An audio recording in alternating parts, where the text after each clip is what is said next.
So, okay, so you've what figured happens. out, so you've gone through your triage process. So you know who is entered into your MSP, hospital room, who they are, where they're coming from, what they think their issue is. You have a reasonable idea of the severity. And also, like medical, you also know how they're going to pay for it. Those are all things you figure out in triage, some of it behind the scenes. So what do you do next?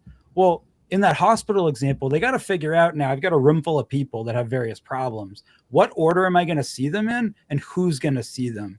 If it's a really, really slow day, yeah, the orthopedic surgeon probably can like put a Band-Aid on me if they got nothing to do.